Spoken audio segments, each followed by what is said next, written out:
یہ وہ عظیم ترین طبقہ ہے جس کے بے شمار فضائل اور بے شمار انعامات جو ان لوگوں پر اللہ رب العزت نے ان کو عطا فرمائے، قرآن میں اللہ نے ان کا تذکرہ کیا ہے۔ یہی وہ طبقہ ہے صحابہ کرام کا جس میں مرد بھی ہیں، خواتین بھی ہیں، بچے بھی ہیں، بوڑھے بھی ہیں، ایک پورا معاشرہ ہے۔ یہ وہ طبقہ ہے جس نے جناب نبی کریم صلی اللہ علیہ وسلم پر قرآن کو نازل ہوتے ہوئے دیکھا، پیارے محبوب صلی اللہ علیہ وسلم کو قرآن کی تشریح کرتے ہوئے دیکھا۔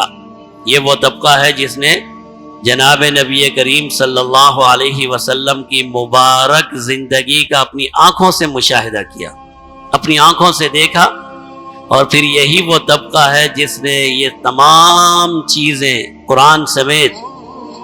اسوہ حسنہ پیارے محبوب کی سیرت سمیت یہ پورا دین نہ صرف یہ کہ اپنی زندگیوں میں محفوظ کیا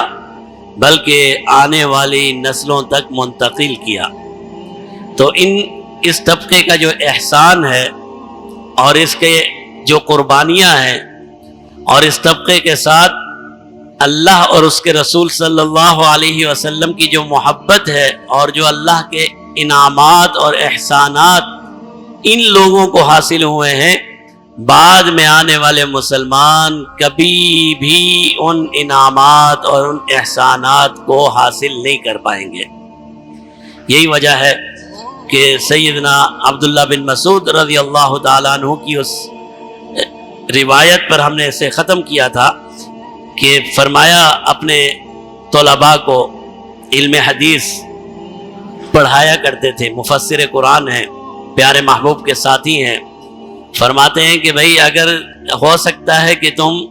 نمازیں زیادہ پڑھنے لگو، ہو سکتا ہے کہ تم خیرات زیادہ کرنے لگو، ہو سکتا ہے کہ اللہ تمہیں موقع دے اور تم جہاد اپنی زندگی میں زیادہ کر سکو، لیکن یہ سب کچھ کرنے کے باوجود بھی تم صحابہ کرام سے آگے نہیں بڑھ سکتے، تم صحابہ کرام سے آگے نہیں نکل سکتے۔ تو کسی شاگرد نے سوال کیا کہ بھئی کیوں یہ فضیلت کیوں ہے؟ اور وہ فضیلت جسے جناب نبی کریم صلی اللہ علیہ وسلم نے یوں بیان فرمایا کہ اگر تم احد کے پہاڑ کے برابر بھی سونا صدقہ کر دو اور میرے صحابی نے کوئی معمولی سی چیز بھی، یہ چلیے سونا ہی، یا کوئی معمولی سی چیز بھی ایک مد 3.5 کلو کے برابر صدقہ کی ہو تو تمہارا پہاڑ بھی اس صدقے کو نہیں پہنچ سکتا اور اس کا عشیر اس کا آدھا بھی حاصل نہیں کر سکتے۔ تو سیدنا عبداللہ بن مسعود رضی اللہ تعالیٰ عنہ نے فرمایا کہ تم ہو سکتا ہے نمازیں زیادہ پڑھو، ہو سکتا ہے زکوٰۃ زیادہ دو، ہو سکتا ہے نیکی کے کام زیادہ کرو، ہو سکتا ہے تم جہاد زیادہ کر لو، لیکن صحابہ کرام کے مرتبے تک نہیں پہنچ سکتے۔ ساتھی نے کہا، شاگرد نے کہا اس کی وجہ کیا ہے؟ تو انہوں نے اس کی وجہ یہ بیان فرمائی کہ وہ دنیا میں رہ کر دنیا سے بے رغبت تھے اور آخرت ہمیشہ ان کی نظروں میں رہتی تھی۔ تو علماء نے اس پر بحث کی ہے اور ایک عالم نے لکھا ہے کہ بھئی یہ اصل وجہ انہوں نے نہیں بیان کی۔ اصل وجہ کیا تھی؟ یہ بھی یہ سوال ہوا کہ ہم صحابہ کے مقام کو نہیں پہنچ سکتے، کیوں نہیں پہنچ سکتے؟ اصل وجہ یہ تھی کہ عبداللہ بن مسعود رضی اللہ تعالیٰ عنہ یوں فرماتے کیونکہ انہوں نے پیارے محبوب کو دیکھا ہے صلی اللہ علیہ وسلم، اصل وجہ یہ ہے۔ لیکن کیونکہ